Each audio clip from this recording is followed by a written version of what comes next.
This for me feels so wrong. This would be so bad if I was towing. The whole braking system is just gonna cook. Nervous. Now the wrong way to go down a hill is leave your gearbox in drive and just ride the brakes all the way down. And the reason is you're going to overheat your brakes, and then you're going to get what we call brake fade, which is where your brakes basically turn to a liquid and stop working. And obviously, when you're going down a hill, that is the last thing you want to have happen.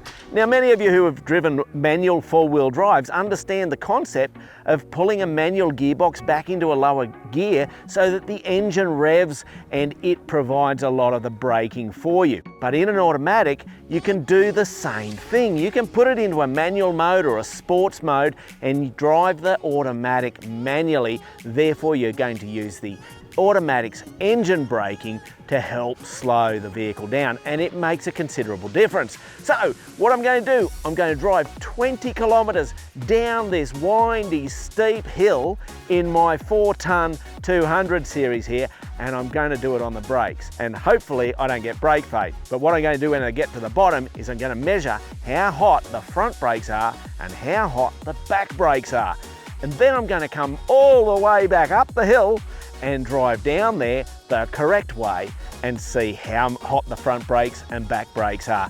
I think we're going to see a massive difference in braking temperature. Righto, so I'm driving this the wrong way. All right, I've got the gearbox in drive. All right, and I'm just using my brakes. This for me feels so wrong. Like, I haven't even got the steep parts yet, and I already feel like I haven't got proper control of the car. It just feels like it's rolling down the hill. This would be so bad if I was towing.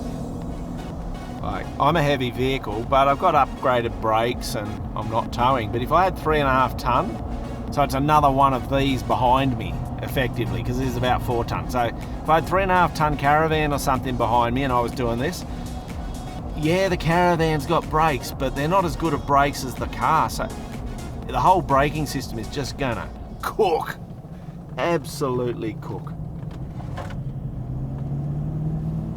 It's not always the case, but sometimes the indication that your brakes are starting to get hot is you'll feel a little bit of a pulsing in the brake pedal, and it can just be the brake discs and all of the systems starting to sort of deform a little bit. So I'm not saying that you shouldn't use your brakes when you feel that, but it can be an indication that the brakes are starting to get warm. So I'm starting to feel a little bit of that, but I'm also starting to feel a little bit through the steering.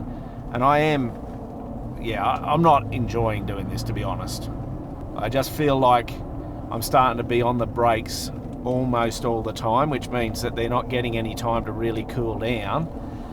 But I still have brakes, so that's good. I'm probably only a few Ks into the drive. So there's one thing with heat, as you'd well know, the bigger temperature differential there is between a thing and a thing, the faster the heat wants to transfer. So if you've got something really hot and something really cold, well, they want to equalize really quickly because there's such a temperature differential. So when it comes to braking, there's 2 schools of thought. Now, I don't have any, fancy sort of engineering principles around which school of thought wins. I can tell you which one I do. But the 2 schools of thoughts are, one is get the brakes quite hot without getting brake fade. And the way you do that is brake hard for a short period of time. The idea being you really heat the brakes up and then you create this massive temperature differential, then you get off the brakes. So let's say you're wanting 60k an hour, is the speed you want, but you can let the vehicle get up over, say, to 70 k's an hour, and then stand on the brakes really hard and pull the vehicle back to 40 k's an hour, and then you've got all this really hot braking system to dissipate heat. Now, for me, I don't like that method. I prefer to do nice progressive brake application, like squeeze the tennis ball, and then ease off the tennis ball. And keep the vehicle at the safe speed or slightly below all the time. That's my personal way of driving. So let me know in the comments down below how you think braking applications in this sort of environment are best. Okay, I'm starting to feel the brakes are not the happiest anymore. They're starting to get a little bit spongy, just because I'm on them quite a bit, and I'm trying not to do really hard applications, but you know, it's a steep hill. I'm trying to push the limit, but I'm trying to be safe. It's going to be really interesting to see how hot the brakes are at the bottom of this. I'm going to measure both the caliper, which is the part that holds the brake pads, and I'm going to measure the disc. So we're going to get 2 measurements off the braking area. This is not nervous. This is the steepest part of this climb now, and it just keeps going, and it's windy too. So you've got a bit of speed up, and then all of a sudden you're into a tight turn. So you really stand on the brakes to pull it up. If you've ever seen brake pads, they'll often have a split in them. Oh, that didn't want to slow down. They have a little split in the surface because what's happening is it's a process called degassing. So the braking material is getting hot, and then it releases gas. Now, what happens when your brakes fade is that basically the pads are releasing so much gas that the pads are floating on that gas surface. Think about your car when it aquaplanes on water. That's what's happening to the brake pads, believe it or not. They actually aquaplane on the gas that's coming out of the brake pads. They're that hot, and that's why there's that groove in there, and that's why we can have slotted and dimpled rotors, is to sweep that gas off the brake pad and to give the gas somewhere to collect before it gets swept away from the brake pad, to try and improve the braking performance. Okay, I've still got brakes. I think that, like I'm off the brake there, I'm hard on the brakes here, and it's pulling it up, and I'm getting these little sections here where I'm able to just come off the brake. Maybe that's giving me the edge and helping me to be okay, I hope. See, that was quite a hard brake application. With the modern brake systems, they're so powerful, because they're, some of them are electronic, they have very big boosters and stuff like that, and they actually have the ability to apply a huge amount of brake force, but you, the driver, don't necessarily feel like you're putting a lot of brakes on. Now, obviously, the braking system's designed to give you what we call feel, but sometimes you don't understand or realise how much force you're putting into the brakes. Let me know in the comments down below if you know where this hill is. I reckon some of you from, I'll give a hint, New South Wales will definitely know this hill. It's a great hill to drive. It's a driver's hill, both going up and down, and I get to go up in a minute and then come back down again. I reckon I'm just getting enough respite. Like there, I'm off the brake, now I'm coming on it really hard. Okay, that's a very hard brake application to do this sharp turn, so they'll be glowing, I reckon.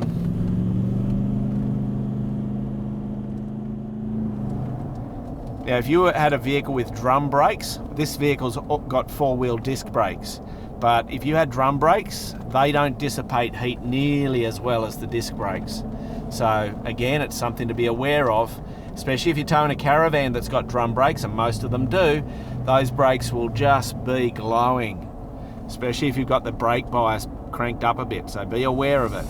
So I'm going to pull over down here while the brakes are still really hot, and I'm going to get my thermometer, and we're going to see how hot the caliper is and how hot the rotor is, front and back.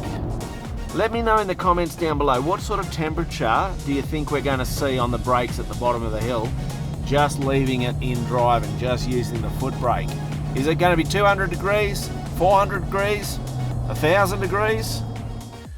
So I've actually got smoke coming out of here. I don't know if you'll see it on the camera. All right, back brakes on the pad, got 250 odd degrees.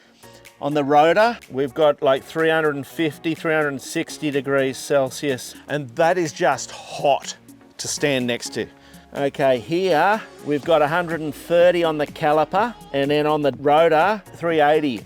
It's just roasting. It's interesting that the front and rear are similar heat amounts, but that's possibly because they're probably a slightly smaller rotor. They're only a single piston caliper. These are 4 pistons, so the fronts generally do a lot more work, but it's a bigger brake, so it's probably able to dissipate a lot more heat. But the heat radiating off here is huge. Righto, time to go up the hill again, which will cool these right down, because I won't use the brakes going uphill. And then we'll turn around and we'll drive down here properly and see what the temperature is. All right, we're back up the top of the hill. Ambient temperature up here is about 21 degrees. Let's see what the temperature of the brakes are. Yeah, 80 degrees and 94 degrees. That's on the rear wheel. 43 degrees on the caliper and 63 degrees on the rotor. Righto, let's do this. So now I'm going to be driving it properly, which will make me a lot calmer. I'm going to be driving it in manual mode, so I'm going to flick the gear stick across towards the driver's side in this vehicle. All right, I'm in 4th gear now, but I'm still going too fast, so I tap it back. Now I'm in 3rd gear. All right, I haven't touched the brakes, and we're still going downhill. Now, from experience with this vehicle, I know that I'm going to use 2nd gear and 1st gear a lot, but in manual mode, I've just got a bit of speed up, tap into 4th gear. Now, I'm not going to try and fudge the numbers to prove a point here. I'm totally going to just drive this the way I drive the vehicle normally. Let me know in the comments down below what sort of temperature we're going to see from this drive, where I'm using engine braking a lot more. I can already feel that I'm not on the brakes nearly as much. And when I am on the brakes, I'm not on them very hard at all. It's just sort of assistance. Like even here, you know, I'm coming into a tight turn. I'm down into 1st gear. I'm already off the brakes, up into 2nd. Nice and controlled. It just feels controlled. What this is doing is giving the brakes a lot more time to cool down in between brake applications, which means I'm not getting them as hot. So right now I've gone right back to 1st gear. I've got about 3,500 RPM. For those that don't know, this is a 4.5 litre V8 diesel, twin turbo. Red line on this is 4,500 RPM. So I don't mind bringing a motor up to its red line, but I don't like to sit it there for ages.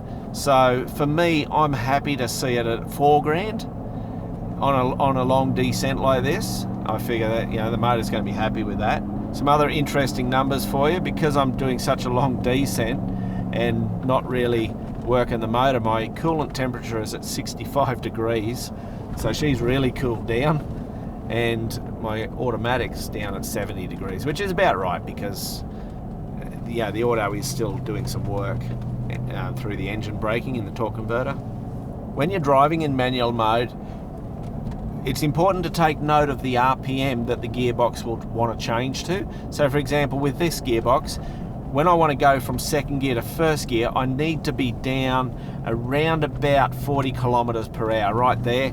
So what was that, 45 kilometers an hour? And then it'll go into 1st gear, otherwise it won't go into 1st. But once I'm in 1st gear, like I am now, I'm at 4,000 RPM there and doing 50 kilometers an hour. But I'm not even touching the brakes, and we're going down quite a steep slope here. I've fully backed off at the moment. Only engine braking is holding the vehicle. We're actually slowing down on engine braking. A little bit of foot brake for that turn. I'm back down to 3 grand, but I'm just not using the foot brake at the moment. I can't show you that way, can I? So yeah, this is all engine braking. 1st gear, 40k an hour, and we're coming into a tight turn here. So this is perfect. I'm just going to a little bit of brake for this, but it's a light brake application, whereas when I came through here before, that corner was a hard brake application. You get a lot more engine braking the higher the engine RPM is. So use a lower gear and rev the engine harder. Just don't over rev it. That's the big no-nos. But you can rev an engine up to its red line. Going beyond that's where you're going to damage things. Saying that, you don't want to sit there at a sustained red line RPM for, 10 minutes. That would be kind of crazy. All right, let's start the second big pinch down. So this was steeper than the first pinch. This is where we're really going to want to keep control of the vehicle. So I'm just going to do I'm at 50k an hour. I'm going to do a brake application and get this down into first gear. Now I'm off the brakes in first gear, and we've got about $3.5 grand on the tacho, but I'm not even touching the brakes. For me, this just feels so much more controlled. I'm a lot more relaxed. I don't feel like I'm, about to lose my brakes or anything like that. And one of the comments that's probably important to know is Mrs. Mad Mad has said it's more comfortable for her filming.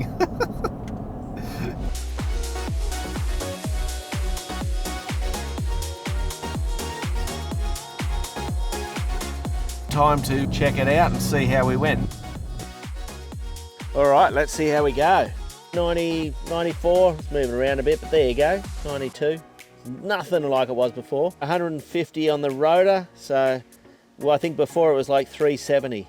Massive difference. Front wheel, 60 degrees on the caliper and about 130 on the rotor. So I'm no mathematician, but that's over 200 degrees Celsius of temperature difference, front and back, between those two drives. That's a huge amount of temperature. Now, that is saving you money because you're not burning out your brake pads and you're not burning out your brake rotors. But more importantly, it's keeping you safe on the roads. You've got more control of your vehicle. So the advantages to just changing your driving style are huge. And you know what else?